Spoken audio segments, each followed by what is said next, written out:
Ladies and gentlemen, welcome back to the Driveway Engineer. I'm JR. This is Lucky's Self-Serve in Grand Rapids, Michigan. Lovely place. I love it. I know I always say that, but today I want to kind of get back to our roots. Let's go through some potential engines that you can pull for your swap and have a good time with. So I want to kind of look at what's out here, what I would choose, what I would not choose, why, that kind of thing. The old buckled. Somebody replaced the rear cross member already. The repairs did not work. Yeah, so if you have like a GM based hot rod, like that truck back there, but not folded in half, an S10, a C10, B-body, big car kind of thing, these vans are a great place to start. If you can find one that's wrecked, this is the best. That maroon one is 8 lug, so I know it's a 4L. It's 4L80. This one's going to be a 4L60. It's a 5.3. That's pretty rare. That means I believe that this is all-wheel drive. Yep. I've never seen an all-wheel drive work van. Wild. So you don't want that one, because it doesn't have the stuff you want. But the big vans are going to have either 4.8s and 4L60s, or a 6.0 and a 4L, or a 4.8 and a 4L80, or a 6.0 and a 4L80. So that's a great place to start. You can always try to find a truck, a pickup, GMT 800 pickup, but a lot of them are going to be 4-wheel drive. For a hot rod, it's not necessarily what you want. You want, 2-wheel drive transmission. So then you get into mixing and matching and having to do this and find that and cross-reference. So here's a 2500.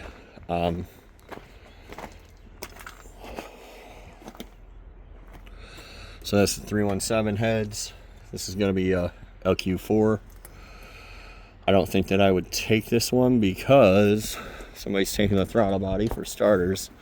And also, well, they left the harness. They took the PCM. They didn't cut the harness. But yeah, somebody took the rails. I would probably leave this here. Unless you already have like 3 engines. You can rob parts off. Because that kind of stuff, the coils, the rails, like if you come out here and you pull that stuff individually, it adds up. Right there you can see, because they removed a bunch of stuff, the 3 bolts. All you gotta do is pull those 3 bolts on each side, and that thing's ready to lift out. So not too hard to pull. Here's another van. But again, I wouldn't mess with one that had been touched too much. So there we got another big van. Let's get over here and take a look at this. You see I'm heavily favoring vans. Somebody took the axle. I wonder if that was a Dana 70. So somebody did the JR, which is exactly how I would do this. You cut the core support, you take the radiator out, you throw it to the side, you cut the frame right there, and the whole thing pivots down. You get a 4L80, you get a 6.0. I would almost bet that that's what this was a 6.0 4L80. With no front suspension, I can't tell for sure, but looks like somebody got it done. So that's a complete dropout. If you took the harness and the PCM, plus vans stay drive-by cable for way longer than anything else. So if you took the harness and PCM, you're ready to go with a full swap, which is pretty cool.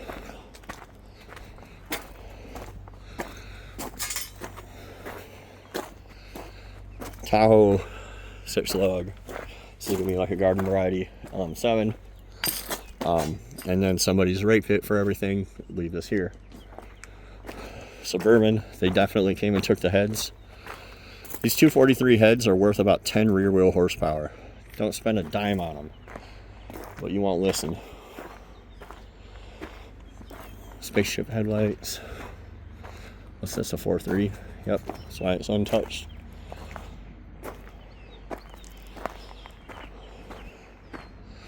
Let's see what else we got out here.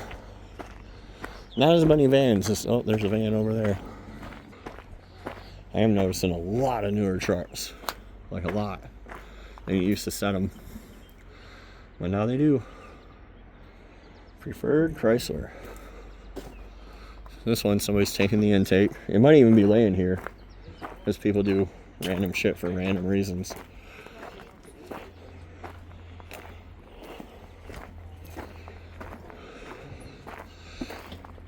But what you really want to find, something like this. Mostly untouched, and it's been touched. I had to leave it. Let's go over here and check this van real quick. So this one's not exactly a winner because it's a 4.8 with a 4L80. Somebody took the 4L80, and somebody took the bread box Trailblazer SS style intake off of it. But if it was here and it was complete, I would have pulled that. This would have been a winner for a swap. This truck's kind of promising because it's smashed, so you know it ran. It's like drive-by-wire, so it's like an 03. 2005. 762 heads. Let's see. Blah, blah, blah. L33. So this is a good one. This is a high output. I normally would not walk a single extra foot. But again, it's smashed. We know this was a runner. Now the downsides to it are it's got a 4-wheel drive transmission. Maybe you don't want that. Maybe you don't need that. The upsides are nobody has been here and messed with it. It's even got the PCM in it right now. This is a winner. Would 100% take this. And when you take it, cut the core support off, pull it out the front, take the fuse box, take everything. They're going to charge you one price for it most of the time. That's how you want to do it. That is the way to do it. I don't know what's going on here, but that head doesn't belong there. This Gen 4 stuff, like, I wouldn't bother with for a swap. Yeah, Gen 4 is more expensive PCM. It's more expensive to tune in terms of credits. They're all drive-by-wire. You gotta go through extraordinary measures to get to drive-by-cable. But people, newer is better. Aluminum block. Here's a nice LM7, also complete. Everything's here. This truck's not wrecked, so we don't know why it's here. I would take it and count on it running. Sometimes here at Lucky's they're pretty good. 273,000 starts. They're pretty good about putting stuff like that on the windshield so you can know. But it's hard to know for sure. It is a junkyard. Let's head back down. Actually, because I want to look through the Ford section, but I want to show you guys that van. I think that van's probably my #1 pick for what I would pull. It's amazing how quickly these lost absolutely all value. When I remember when they came out, I worked with a guy that paid over sticker for one. Paid like 40 grand. They were like 33. Paid close to 40 to get one early. Took it home, polished it every night, put it up on jack stands. Like actually polished through the paint. Tried to get a warranty claim for it. Old Walt. Walt's probably dead now. He's in his 60s then. But yeah, time marches on. That blue van is a 350. We don't really care about that per se. This red van was a good one. I'm also looking over here because I'm looking for a 5-liter Explorer motor for no reason that pertains to this video. A lot of OBS trucks out here. They're all just as crappy as mine.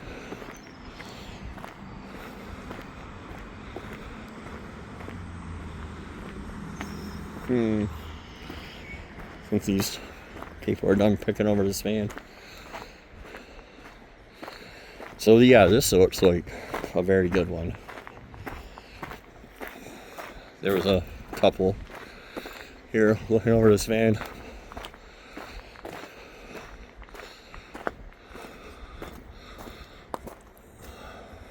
$2,000. I'm not good with the headlights.